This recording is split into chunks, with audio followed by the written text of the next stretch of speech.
महाराष्ट्र की शाही शोभा यात्रा का आगमन हो चुका। बोलिए गोरक्षनाथ की, बोलिए मर्यादा पुरुषोत्तम श्री रामचंद्र की, बोलिए भैया लखन लाल की, बोलिए माता जानकी की, बोलिए पवन सुत हनुमान की, बोलिए गुरु गोरक्षनाथ की, बोलिए ब्रह्म निर्माण मूर्ति विजयराजी महाराज की, बोलिए ब्रह्म निर्माण पूज्य वैद्यराजी महाराज की, बोलिए मर्यादा पुरुषोत्तम श्री रामचंद्र की, बोलिए मर्यादा पुरुषोत्तम भगवान श्री रामचंद्र की। जय जय श्री राम, जय जय श्री राम। महाराज जी का आगमन हो चुका है। श्री राम विवाह समिति आप सभी का हार्दिक स्वागत एवं अभिनंदन करती है। महाराज जी प्रभु श्री राम का तिलक करेंगे। बोले मर्यादा पुरुषोत्तम श्री रामचंद्र की। ए भैया वहां सड़ जा।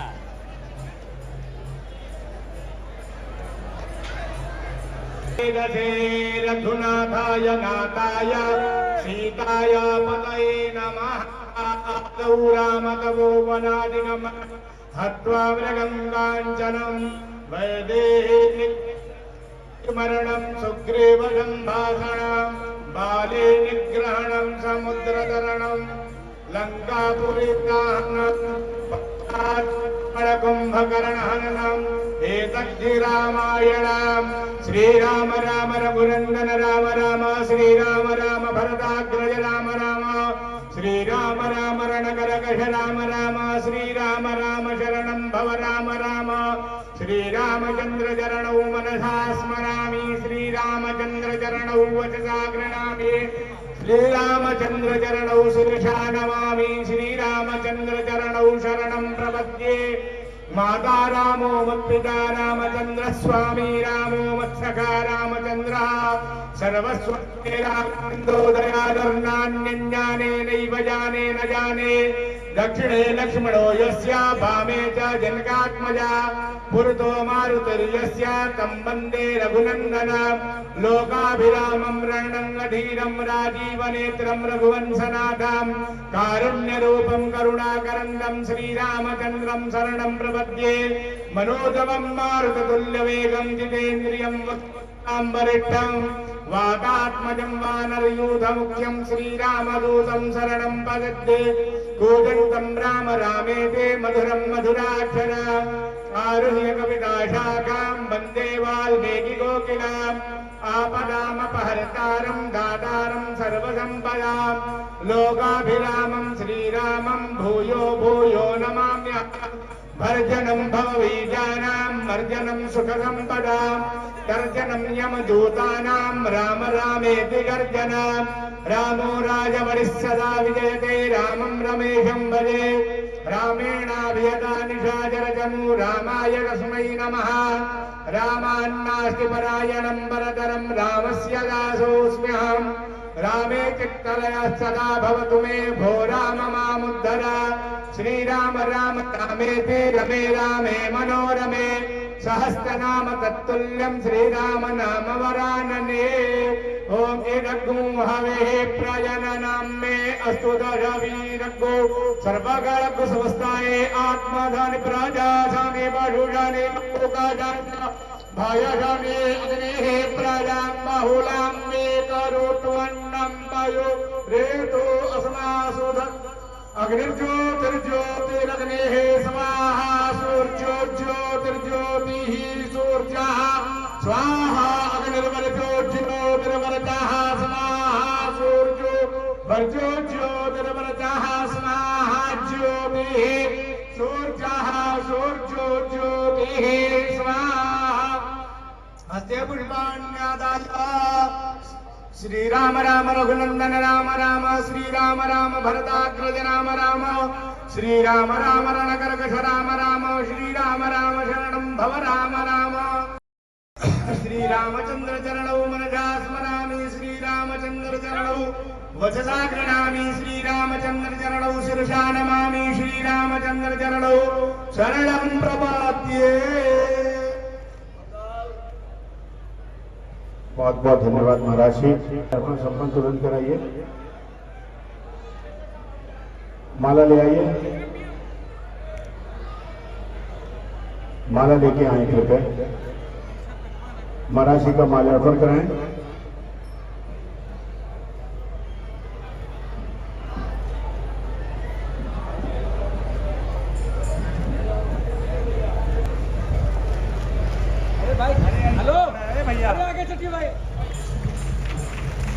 मैं अनुरोध करूंगा समिति के महामंत्री असी बुद्ध जैन से कि महाराज जी को एक अंगवस्त्र प्रदान करें, पराक्रम महाराज जी का सम्मान करें, कि महाराज जी को समिति की तरफ से एक स्मृति चिन्ह सम्मान स्वरूप प्रदान करें।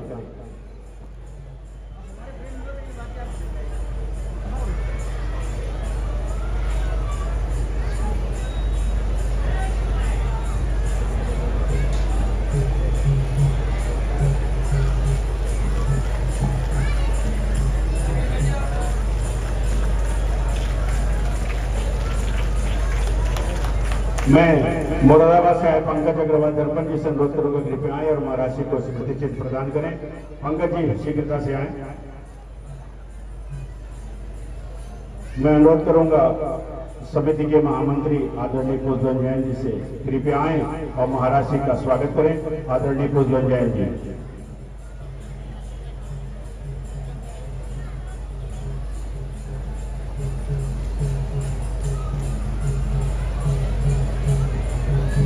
आज विजयादशमी के पुनीत एवं पावन पर्व पर श्री रामलीला समिति आर्यनगर गोरखपुर की तरफ से मैं पुष्पचंद जैन उत्तर प्रदेश के यशस्वी मुख्यमंत्री गोरखपुर तालीश्वर महंत आदित्यनाथ जी महाराज, जिनका आशीर्वाद हर वर्ष हम सभी को मिलता है, महामंडलेश्वर संतोष दास जी छतुआ बाबा, उपस्थित संतगण, सम्मानित पदाधिकारीगण, जनप्रतिनिधिगण, आप सभी का, श्रद्धालुओं का, बहनों का, सबका मैं हार्दिक स्वागत एवं अभिनंदन करता हूँ।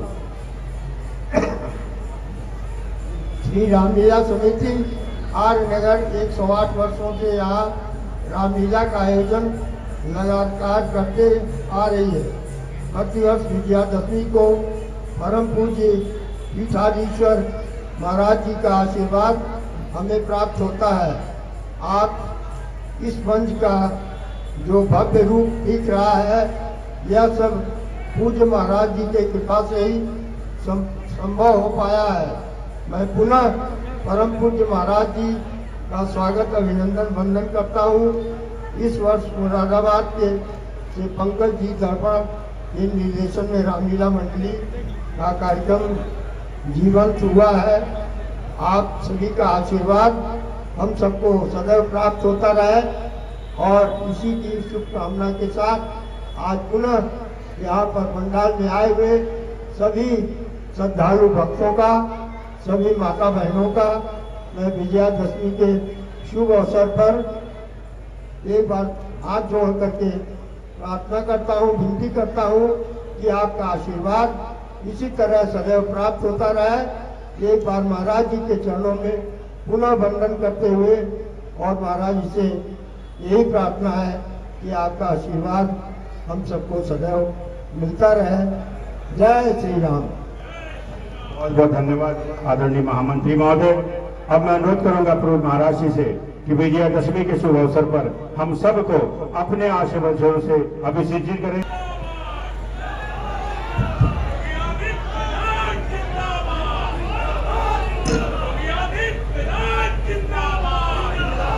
रामाय रामभद्राय रामचंद्राय वेद से रघुनाथाय नाथाय सीताय पते नमः।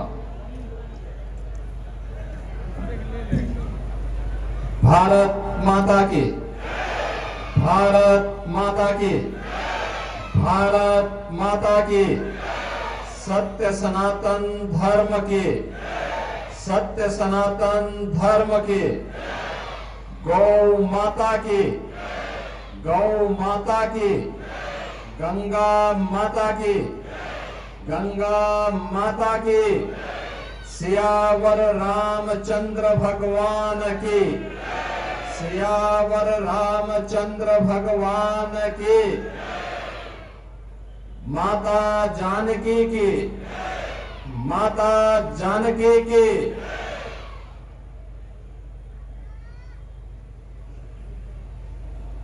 विजयादशमी के आज के इस पावन अवसर पर गोरखपुर की इस ऐतिहासिक रामलीला मैदान के आयोजन कार्यक्रम में मंच पर उपस्थित जगत गुरु श्री सतवा बाबा श्री संतोषाचार्य जी महाराज, कालीबाड़ी के श्री महंत और जो इस रामलीला में स्वयं भी मारीच का पात्र बनकर के इस आयोजन में भागीदार बन रहे हैं श्री रविंद्र दास जी महाराज, गोरखनाथ मंदिर के प्रधान पुजारी योगी कमलनाथ जी,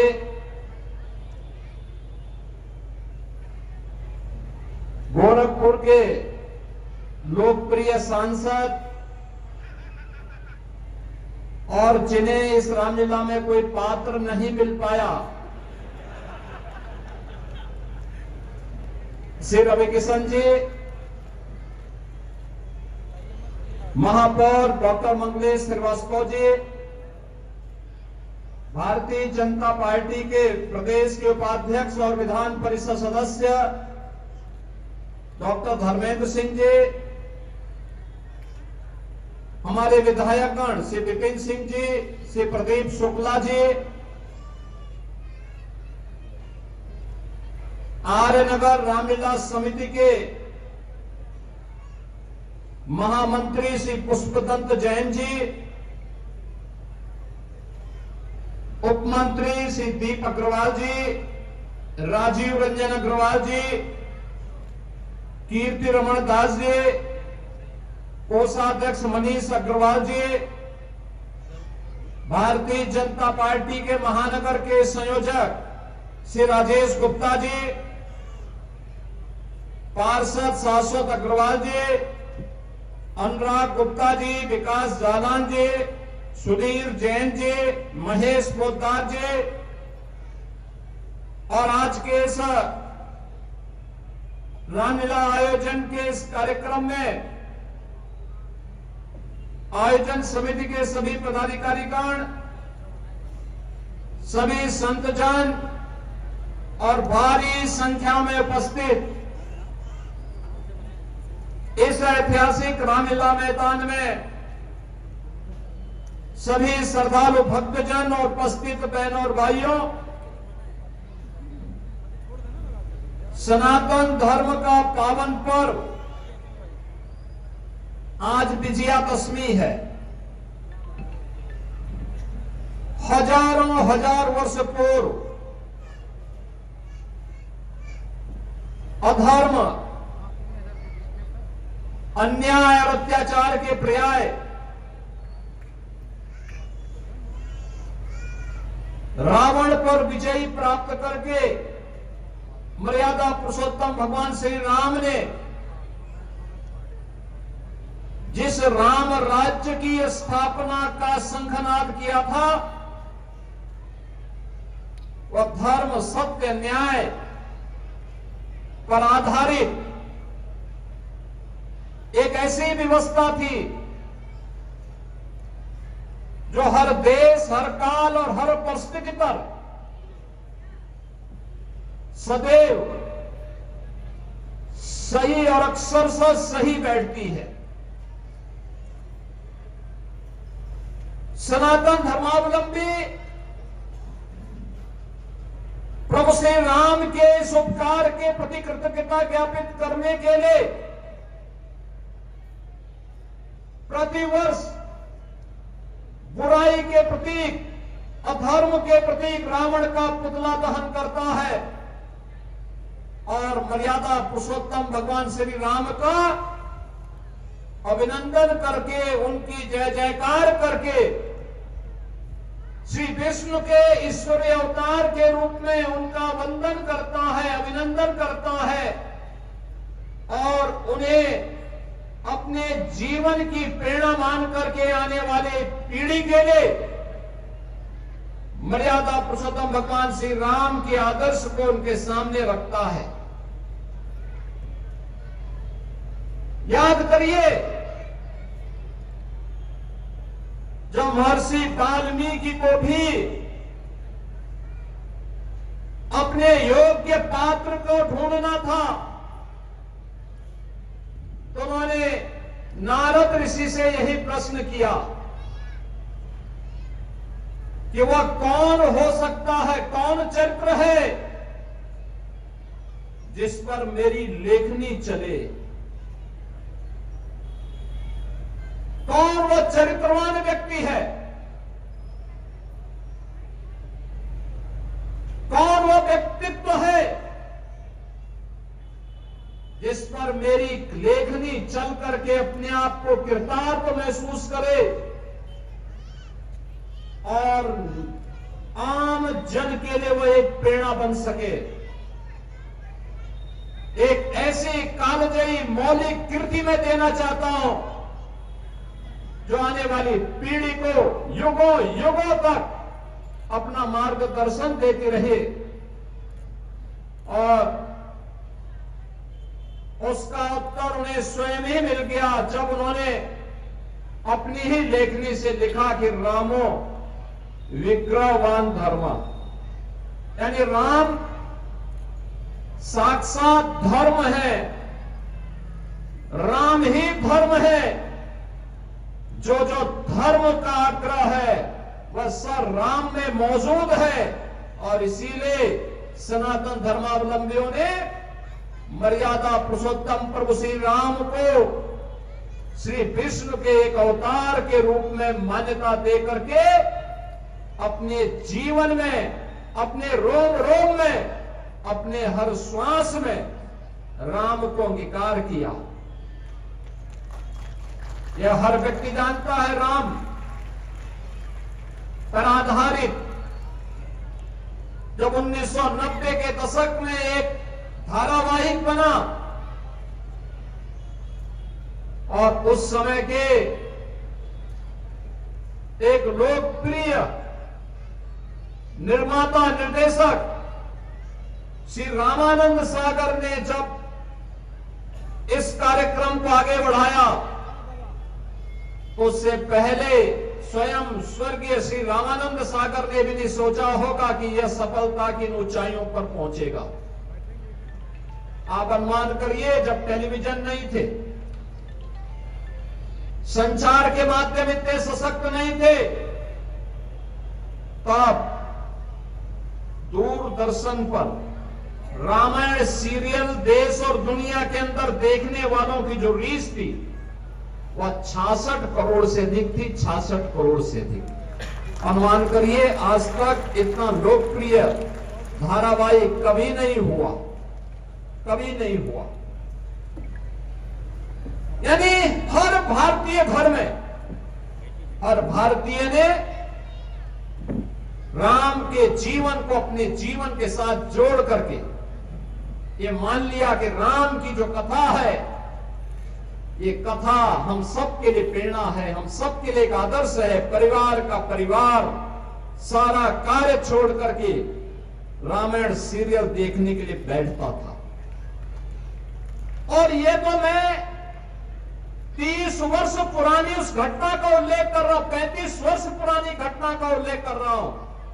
आप दूर मत जाइए। कोरोना कालखंड में लॉकडाउन लगने के बाद सबसे लोकप्रिय कोई कार्यक्रम हुआ था, वह कार्यक्रम भी वही सीरियल जब दूरदर्शन पे फिर से चला था तो वही कार्यक्रम सफलता की नई ऊंचाइयों को छूता हुआ दिखाई दे रहा था।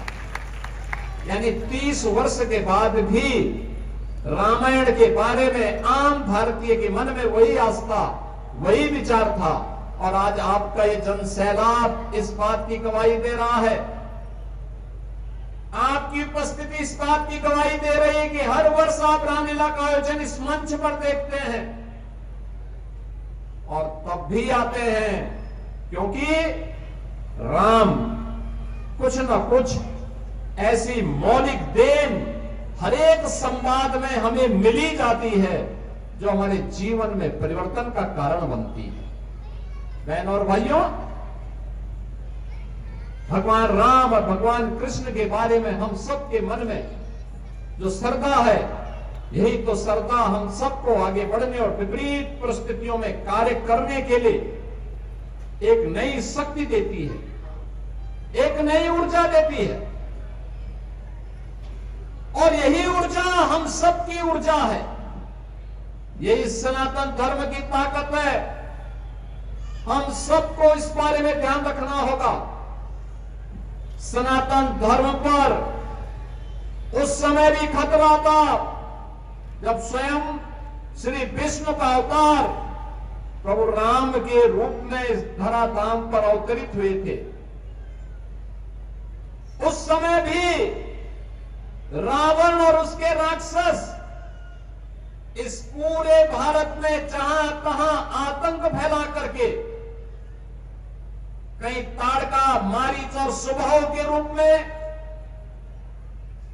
कहीं खर और दूषण के रूप में और शूर्पणखा के रूप में, कहीं पर किसी अन्य रूप में भारत की ज्ञान की शक्ति को, भारत के वैभव की शक्ति को, भारत की युवा शक्ति को कोई दिग्भ्रमित कर रहा था। कोई ज्ञान की परंपरा के बाद हमारे ऋषि मुनियों को त्रस्त कर रहा था और कोई उस समय भी बहन और बेटी की सुरक्षा के लिए खतरा बना हुआ था। और तब भगवान राम ने जब उस समय वन के दौरान ऋषियों ने अपनी व्यथाओं ने बताई, यद्यपि भगवान राम महर्षि विश्वामित्र ने इसकी शुरुआत मां जानकी के साथ स्वयंवर के पूर्व ही ताड़का और सुबह के वध के माध्यम से इसकी शुरुआत करवा दी थी। लेकिन वन में जब भगवान राम गए और वहां पे ऋषि मुनियों ने सबने बताया, वहां के नागरिकों ने बताया कैसे राक्षस उनका जीना हराम कर रहे हैं, कैसे भारत की ज्ञान की धरोहर को, संपदा को नष्ट करना चाहते हैं। तब भगवान राम ने एक संकल्प लिया था, निस्सरहीन करहु मई भुज ढाय प्रणकीन, यानी उनका ये संकल्प जो उन्होंने उस समय कहा था कि मैं अयोध्या के महाराज की आज्ञा से इस बारे में मैं संकल्प लेता हूं कि जब तक इस भारत की भूमि को राक्षस विहीन नहीं कर दूंगा, तब तक वापस अयोध्या में प्रस्थान नहीं करूंगा। और तब फिर आगे की कथा आपने देखी होगी, आगे के वृतांत को आपने सुना होगा, देखा है। राम लीलाओं के माध्यम से, रामायण सीरियल के माध्यम से, रामायण ग्रंथ के माध्यम से, रामचरितमानस के माध्यम से आपने उन सभी कार्यक्रमों को देखा है। बहन और भाइयों, ये केवल राम और रावण का युद्ध नहीं था, ये केवल त्रेता में होने वाला युद्ध नहीं था। ये हर देश, हर काल, हर परिस्थिति में परिस्थितियां बदल जाती हैं, पात्र बदल जाते हैं, नाम बदल जाते हैं, लेकिन ये द्वंद्व हमेशा होता है। क्योंकि ये द्वंद्व, ये जो संघर्ष में दिखता है, इस संघर्ष नहीं, इस संघर्ष से पैदा होने वाली ताकत ही हमारी सामर्थ्य होती है और यही हमारी विकास का आधार भी बनता है। अगर हम बैठ जाएंगे, चुपचाप बैठ जाएंगे, जैसे अजगर के बारे में कहते हैं ना कि अजगर करे न चाकरी, पंछी करे न काज। अगर हम भी यही मान करके चल लें, अरे सब तो ठीक ही है, क्या होगा कुछ करने से, तो समाज और देश की व्यवस्था नहीं चल सकती, नहीं चल सकती। आज विजयादशमी का पर्व है, एक संकल्प लेने का पर्व है। और विजयादशमी का पर्व में संकल्प इसलिए महत्वपूर्ण होता है क्योंकि आज ये भारत के गौरव का प्रतीक, भारत के हिंदुओं के प्रतीक राष्ट्रीय स्वयंसेवक संघ का भी स्थापना के 100 वर्ष पूर्ण हो रहे हैं। आज पूरे हुए हैं। याद करिए, दुनिया के अंदर किसी के पास इस प्रकार का तेजस्वी और यशस्वी संगठन नहीं है जिसने सत्ता के दम पर, बल पर नहीं, बल्कि अपनी मेहनत से, अपने पुरुषार्थ से, अपनी बुद्धिमत्ता से, बिना किसी के सहयोग से समाज को खड़ा करके विपरीत से विपरीत परिस्थितियों में समाज को संबल दे करके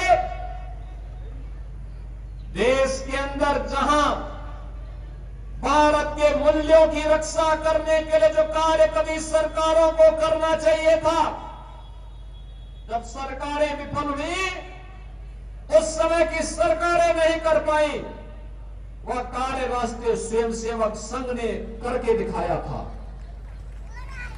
देश के विभिन्न भागों में केवल संगठन खड़ा करना ही नहीं, सेवा के प्रकल्पों के माध्यम से, शिक्षा के माध्यम से, स्वास्थ्य के माध्यम से, आपदा के दिनों में सेवा के कार्यों के माध्यम से, तो समाज जोड़ने का कार्यक्रम, विशुद्ध समाज को जोड़ने का एक अभियान मात्र नहीं होता, सेवा भी उसका एक पक्ष होता है, शिक्षा भी उसका एक पक्ष होता है, संस्कृति भी उसका सबसे सशक्त पक्ष होता है। और इन सबको समाहित करते हुए राष्ट्रीय स्वयंसेवक संघ ने 100 वर्षों में जीवन के विभिन्न क्षेत्रों में आज जितना बड़ा कार्य किया, हर भारतवासी को और दुनिया के अंदर बसे हुए हर सनातन धर्मावलंबी को उसके प्रति कृतज्ञता ज्ञापित करनी चाहिए। क्योंकि कृतज्ञता ज्ञापित करना ये भारत के सनातन धर्मावलंबियों का दायित्व बनता है, यह हमारा धर्म भी है, क्योंकि सनातन की यही पहचान है कि अगर किसी ने हमारे प्रति कुछ योगदान किया है तो उनके योगदान के प्रति कृतज्ञता ज्ञापित करना ही सनातन की सही पहचान है, यही हमारी सही पहचान है। और राष्ट्रीय स्वयंसेवक संघ ने यही कार्य किया था लगातार 100 वर्षों से। ये राष्ट्रीय स्वयंसेवक संघ जैसा ही संगठन था जिसने आज हजारों भारत की राष्ट्रीयता, भारत के मूल्यों और भारत की संस्कृति का सम्मान करने वाले शिक्षा के ऐसे केंद्र, सरस्वती शिशु मंदिर और विद्या भारती के माध्यम से 12,000 से अधिक ऐसे शिक्षण प्रशिक्षण संस्थान शिशु स्तर से लेकर के उच्च स्तर तक के शिक्षण संस्थान देश को प्रदान किए बिना किसी सरकारी सहायता के। हजारों की संख्या में स्वास्थ्य के प्रकल्प दिए, भारत की संस्कृति और भारत के मूल्यों पर आधारित कार्यों को आगे बढ़ाया। श्रमिकों को राष्ट्र निर्माण के कार्य के साथ भारतीय मजदूर संघ लगा हुआ है। वनवासी क्षेत्रों में श्री राम वनवासी छात्रावास के माध्यम से अपने गिरिजनों को, जनजातीय समुदाय को जोड़ने का कार्य, उन्हें आगे बढ़ाने का कार्य, उनके जीवन में परिवर्तन करने का कार्य हो रहा है। तो देश के अंदर हर एक क्षेत्र में जो कार्य हुआ है, समाज जीवन में संस्कृति के जीवन में गोरक्षा के लिए और दुनिया के लिए जो असंभव था, अयोध्या में मर्यादा पुरुषोत्तम भगवान श्री राम के भव्य मंदिर का निर्माण का कार्य करके ही दिखा दिया। संकल्प की ताकत क्या होती है, एकता की ताकत क्या होती है। अयोध्या में राम मंदिर का निर्माण उस ताकत का एहसास कराता है, हमारे संकल्प शक्ति का एहसास कराता है। और उसी संकल्प को जोड़ने के लिए विजयादशमी के इस पावन पर्व पर आज हम सब यहां पर एकत्र हुए हैं। हम सबका दायित्व बनता है याद करना, जो परिस्थितियां रामायण काल में थी, महाभारत काल में थी, नाम और परिस्थितियां बदल गई होंगी, लेकिन उस प्रकार के पात्र दूसरे रूप में आज भी मौजूद हैं, आज भी मौजूद है। ताड़का भी है, शूर्पणखा भी है, और साथ साथ खर और दूषण और मारीच और स्वभाव भी आज भी समाज को त्रस्त कर रहे हैं। हमें इन्हें सतर्क रहना पड़ेगा, इनसे सतर्क रहना पड़ेगा, समाज को एकजुट करना पड़ेगा। ये जो जाति के नाम पर, छुआछूत और अस्पृश्यता के आधार पर समाज को बांटने वाले लोग हैं, ये वही लोग हैं जो पूर्व जन्म में किसी ताड़का, किसी मारीच और किसी शूर्पणखा के सहयोगी रहे होंगे। उस समय भी उन्होंने बांटने का काम किया था, उस समय भी सनातन धर्म के खिलाफ वे लगातार कार्य करते रहे। आज भी याद करना, बेटी की सुरक्षा पर जो लोग खतरा बने हुए हैं, ये पूर्व जन्म में कोई दुर्योधन और कोई दुशासन जरूर रहा होगा, उनका शागिर्द जरूर रहा होगा, और इसीलिए इतना दुस्साहस करते हैं। समाज को इन सब के प्रति सतर्क रहना पड़ेगा। याद करना, सनातन धर्म केवल एक उपासना विधि नहीं है, ये संपूर्ण मानव यानी मानव ही नहीं, जीव कल्याण के साथ साथ चराचर जगत की सुरक्षा की गारंटी भी है। चराचर जगत की सुरक्षा की गारंटी। अगर इस चराचर जगत को सुरक्षित रखना है, संरक्षित करना है, अनंत काल तक इसकी व्यवस्था प्रकृति के नियमों के अनुरूप ही चले, तो सनातन धर्म की व्यवस्था पर हम सबका विश्वास होना चाहिए, उसको मजबूती देनी चाहिए। उन लोगों के बहकावे में नहीं आने की आवश्यकता है जो समाज को बांटने का काम कर रहे हैं, विभाजित करने का कार्य कर रहे हैं, सामाजिक विकृति को आगे बढ़ाने का काम कर रहे हैं, देश के दुश्मनों को और समाज के दुश्मनों को गाए बगाए उन्हें प्रश्रय देने का कार्य कर रहे हैं। कुछ लोगों की प्रवृत्ति बन चुकी है, कुछ लोग हैं जो लगातार जिन्हें भारत के गौरव पर गौरव की अनुभूति नहीं होती। ये वही लोग हैं तब सत्ता में थे, याद करिए जब सत्ता में थे तब क्या करते थे? तब कहते थे राम हुए ही नहीं, तब कहते थे कृष्ण हुए ही नहीं, तब भारत के आराध्य देवों के प्रति प्रश्न खड़ा करते थे, सनातन धर्म को विभाजित करने के लिए षड्यंत्र करते थे, वह हर कार्य करते थे जिससे भारत कमजोर हो। लेकिन भारत की जनता जनार्दन ने अगड़ाई ली।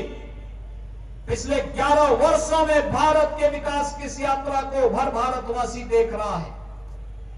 आज भारत विकास की जिन नई ऊंचाइयों को प्राप्त कर रहा है, आपने देखा होगा विरासत के साथ साथ विकास का एक अद्भुत समन्वय राम राज्य की ही स्मृतियों को ताजा करने वाला कार्य है ये, जिसमें एक तरफ भारत की विरासत का सम्मान है, भारत के गौरव को आगे बढ़ाने का कार्य है, और दूसरी तरफ जनता की भावनाओं के अनुरूप विकास के कार्य भी है। हर प्रकार का विकास का कार्य, एक गरीब को मकान सिर्फ ढकने के लिए छत भी दी गई है, तो देश के अंदर बड़े बड़े हाईवे, एक्सप्रेसवे, मेट्रो और एयरपोर्ट के निर्माण के माध्यम से भी लोगों को आधुनिक सुविधाएं उपलब्ध करवाई जा रही है।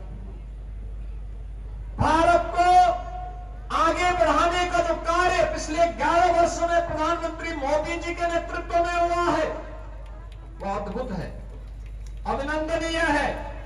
हर भारत के गौरव को आगे, हर भारतवासी के गौरव को आगे बढ़ाने वाला है। बहनों और भाइयों, 11 वर्ष की यात्रा एक नए भारत का दर्शन कराती है, जिसकी सामर्थ्य और शक्ति का एहसास आज दुनिया कर रही है। और यह शक्ति का एहसास इसलिए भी प्रासंगिक हो जाता है क्योंकि आज विजयादशमी के साथ साथ गांधी जयंती भी है और शास्त्री जी की जयंती भी है। गांधी जी ने देश को स्वदेशी का नारा दिया था। गांधी जी ने देश को स्वच्छता के प्रति आग्रही भी बनाया था। गांधी जी ने सत्य और अहिंसा के मार्ग का अनुसरण करने के लिए प्रेरणा दी थी। और शास्त्री जी ने भारत के सामर्थ्य का एहसास भारत के दुश्मनों को कराने का काम भी किया था। 1965 में जब पाकिस्तान भारत को आंख दिखा रहा था, उसने भारत पे युद्ध थोपा, तो शास्त्री जी ने एक तरफ अन्न में आत्मनिर्भरता के लिए जय जवान कहा, जय किसान कहा, और जैसे युद्ध थोपा तो उन्होंने कहा जय जवान और जय किसान। आप याद करिए, भारत की सैनिकों की सामर्थ्य, उसकी शक्ति, और भारत की सेना दुनिया की सर्वश्रेष्ठ सेना है। आज पूरी दुनिया इसका एहसास कर रही है, पूरी दुनिया इस बात को मानती है। किसान आत्मनिर्भरता के लक्ष्य को प्राप्त किया है, हमारा अन्नदाता किसान। स्वदेशी के माध्यम से आज भारत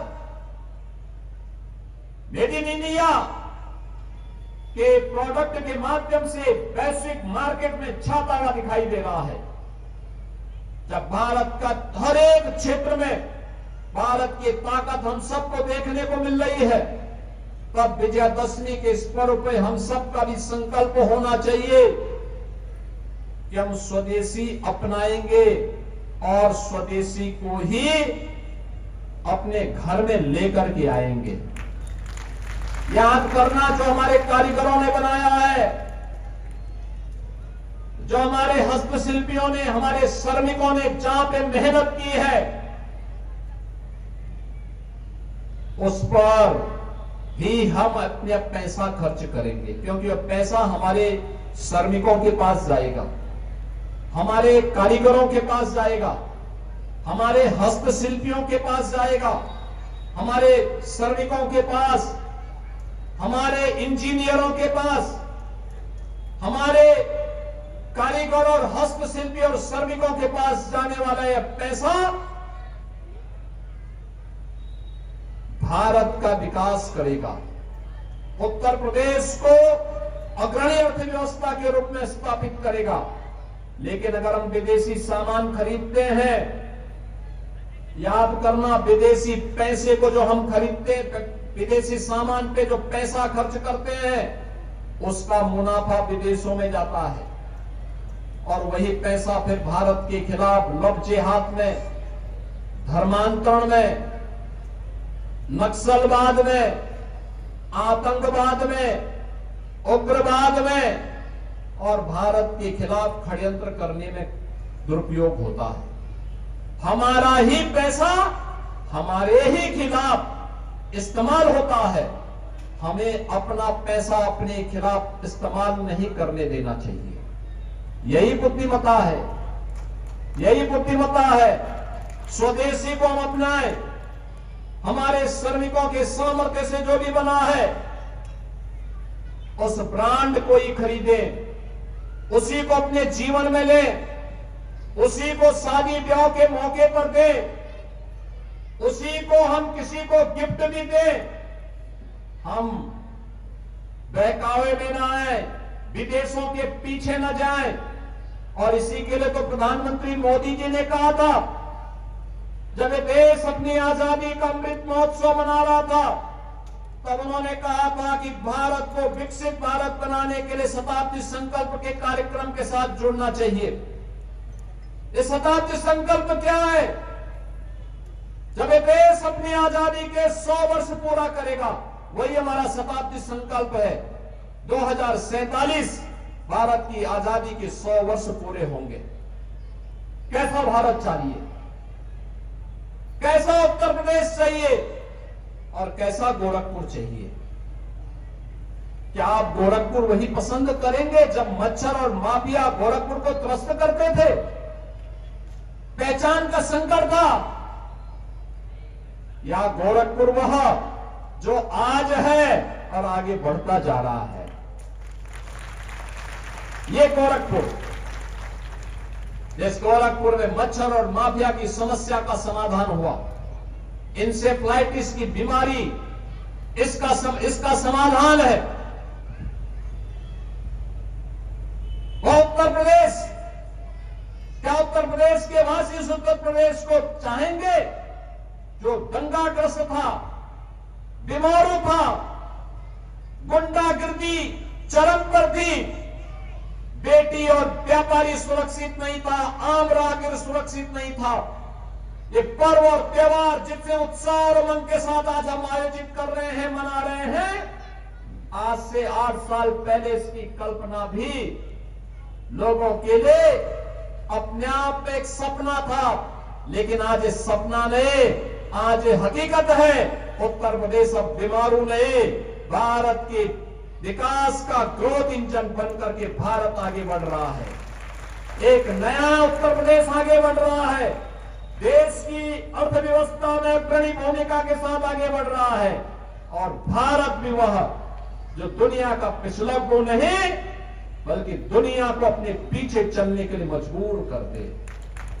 इस वर्ष के, इस वित्तीय वर्ष के अंत में भारत दुनिया की तीसरी बड़ी अर्थव्यवस्था बनेगा। ये तीसरी बड़ी अर्थव्यवस्था भारत का बनना, बहन और भाइयों, ये नए भारत का दर्शन कराता है हम सबको। और इसका मार्ग प्रधानमंत्री जी ने 5 प्रण से कहा था। 5 प्रण लेने पड़ेंगे हर भारतीय को। प्रण लेने का आप याद करिए, कोई पूजा पाठ करते हैं, आपका पुरोहित, आपका आचार्य, आपके गुरु आपको उस समय संकल्प करवाते हैं। ये पर्व और त्योहार हमारे लिए संकल्प के लिए आयोजन होने चाहिए। 5 प्रण, ये 5 प्रण हमारे संकल्प बनने चाहिए। हमें अपने देश को विकसित भारत बनाना है। विकसित भारत के लिए विकसित उत्तर प्रदेश चाहिए, और विकसित उत्तर प्रदेश के लिए विकसित गोरखपुर भी चाहिए। हर जनपद विकसित चाहिए, हर जनपद विकसित चाहिए तो हर नगर, हर वार्ड, हर गांव, हर नया पंचायत और हर विकास खंड भी विकसित होना चाहिए। विकास की इस प्रक्रिया को आगे बढ़ाने के लिए हम मजबूती के साथ आगे बढ़ सके, इसके लिए जो 5 प्रण है, उनमें से सबसे पहला है अपने विरासत पर गौरव की अनुभूति करना। यही है हमारा गौरव। भगवान राम, भगवान श्री कृष्ण,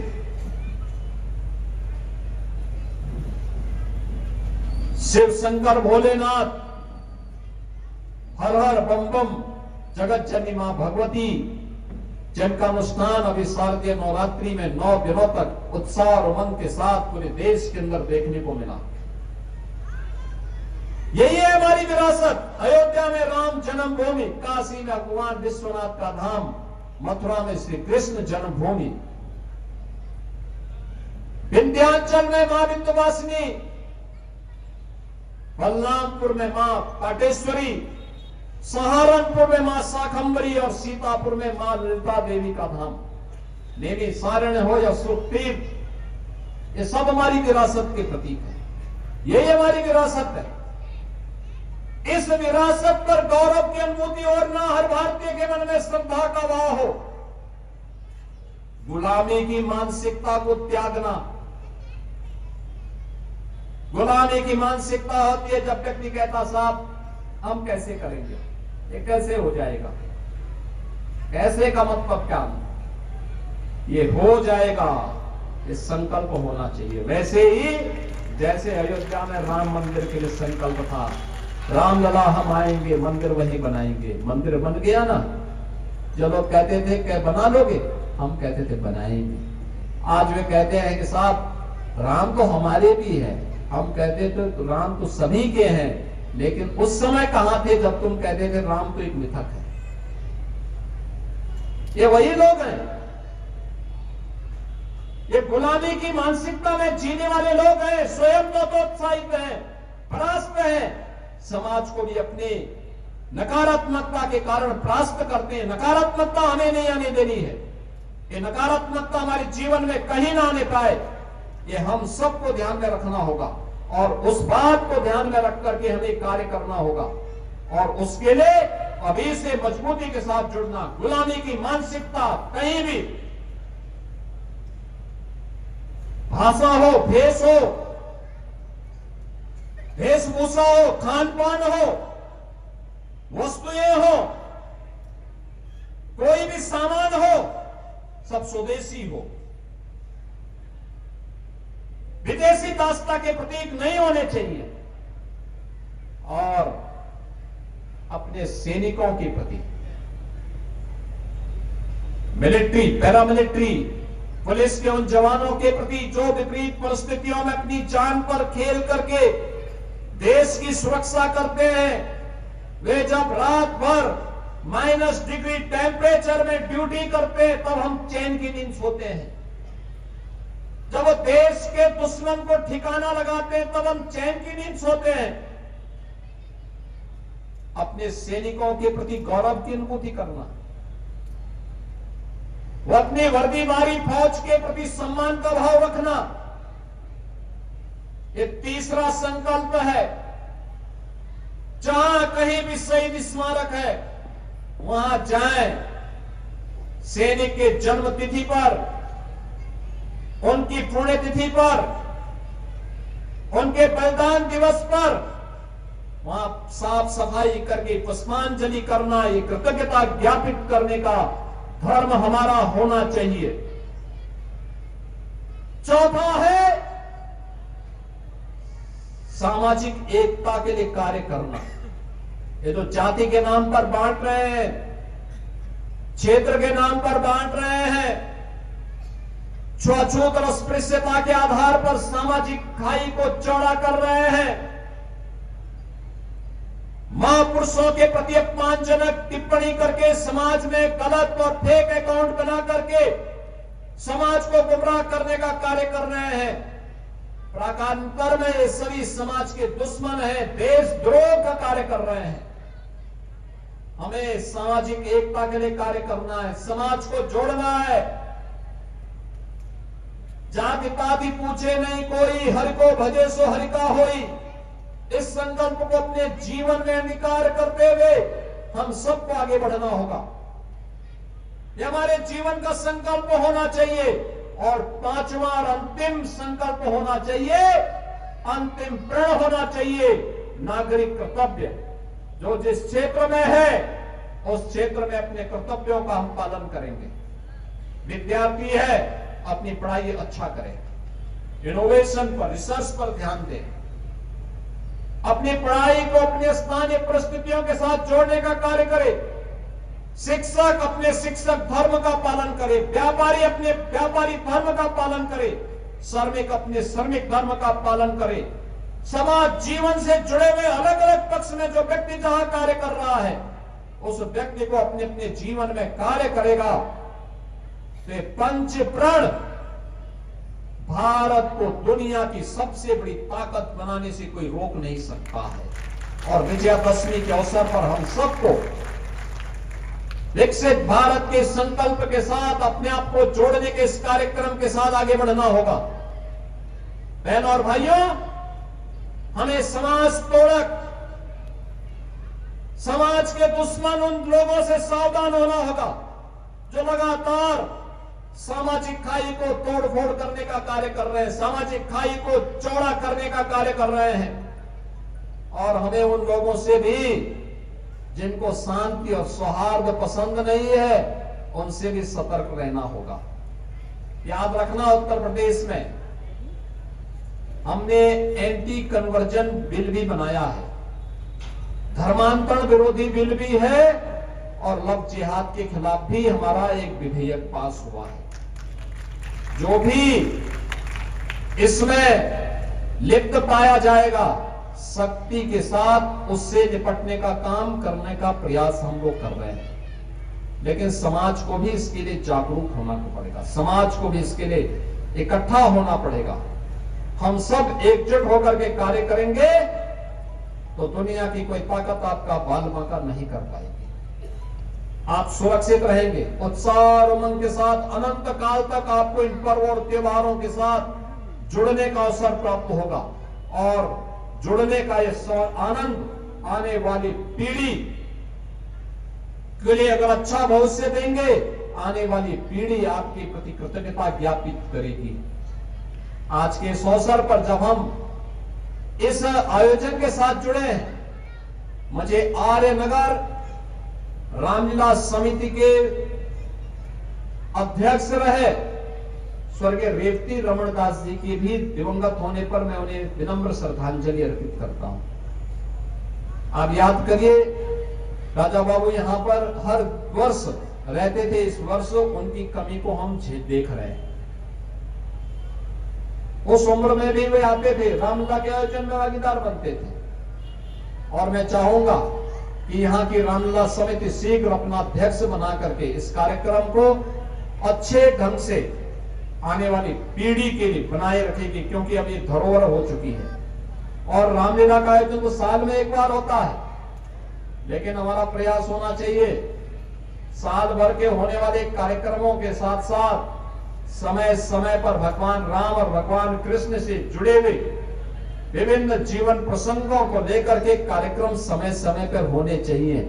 और इस बार प्रयास होना चाहिए कि कभी कभी यहाँ पे स्वदेशी मेला भी लगाया करें। गोरखपुर में ही जो प्रोडक्ट बन रहे हैं, पूर्वी उत्तर प्रदेश में बन रहे हैं, उन्हीं का मेला भी लगाएंगे, क्योंकि पुष्पदंत जैन जी तो इस मामले में माहिर है। लेकिन इस समय वो केवल सोना बेचने में मस्त है। सोने के दाम उन्होंने बहुत ऊंचा कर दिया है। मैं चाहूंगा उनसे कि वह पहल करेंगे तो स्वदेशी मेला हम लोग दीपावली के पहले हर जनपद में लगा रहे हैं, बड़े पैमाने पे लगा रहे हैं। और गोरखपुर में भी लगेगा, हर जिले में लगेगा स्वदेशी मेला। स्वदेशी उत्पाद होगा, उत्तर प्रदेश में बना हुआ उत्पाद होगा। दीपावली में जो भी गिफ्ट देंगे स्वदेशी गिफ्ट देंगे, विदेशी नहीं देंगे। जो भी हमारे कारीगरों ने बनाया होगा, जैसा भी बनाया होगा, हाँ, हम उन्हें टेक्नोलॉजी दे रहे हैं, हम उन्हें डिजाइन दे रहे हैं, हम उन्हें पैकेजिंग के बारे में बता रहे हैं, हम ग्लोबल मार्केट और नेशनल मार्केट के बारे में भी उन्हें बता रहे हैं कि क्या वहां डिमांड है, उसके अनुसार वो बनाएंगे। हम सब इस दिशा में आगे बढ़ेंगे इस विश्वास के साथ। विजयादशमी का ये पर्व आप सबके जीवन में इसी प्रकार का उत्साह और उमंग का संचार करता रहे।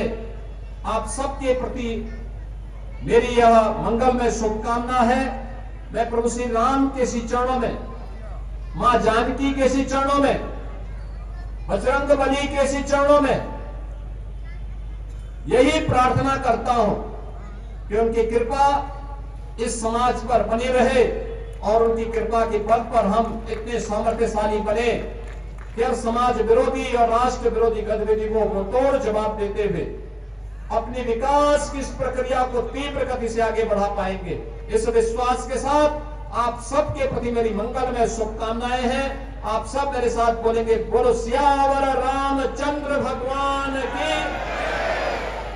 बजरंग बली की, बजरंग बली की, नमः पार्वती पतिये हर